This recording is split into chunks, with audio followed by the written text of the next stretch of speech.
nous sommes arrivés à la fin de notre procession. Nous avons marché, nous avons scandé des slogans.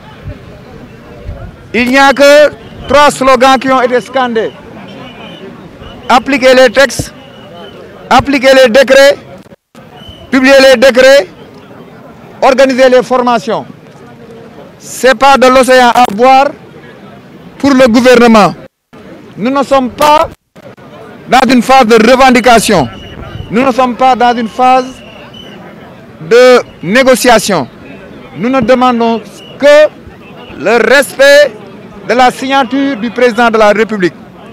Quand un président dans un pays comme le Sénégal prend un décret, on doit l'appliquer. Mais on ne doit pas bloquer les décisions du président de la République. Ce n'est pas normal dans un pays comme le Sénégal en l'an 2020. Les travailleurs de la justice sont des hommes et des femmes qui ont fait toujours preuve de responsabilité. Mais force est de reconnaître, aujourd'hui, nous avons en face de nous une tutelle qui a des façons de gérer atypiques, qui nous ont poussé, pour ne pas dire à la radicalisation. Aujourd'hui, nous sommes au sommet de notre déception, au sommet de notre désappointement, parce qu'on s'attend de la part d'un garde des Sceaux le sens du dialogue, le sens de l'ouverture d'esprit, mais le sens des responsabilités. Ce qui se passe est inadmissible. Le service public de la justice est en panne. Le service public de la justice est en train de mourir et le garde des Sceaux fait preuve d'une surdité inacceptable.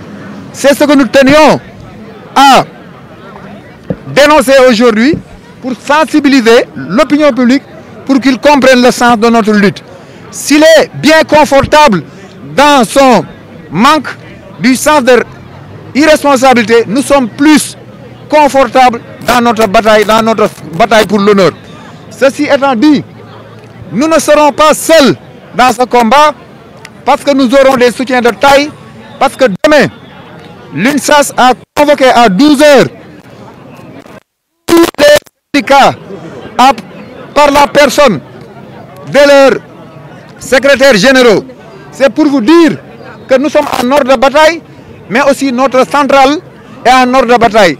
Si on n'y prend pas garde, c'est que le garde des Sceaux risque d'aboutir à une grève générale qui va toucher d'autres secteurs, parce qu'au-delà maintenant de ne pas respecter les accords, il est dans l'intimidation qui met en cause les principes du syndicalisme au Sénégal.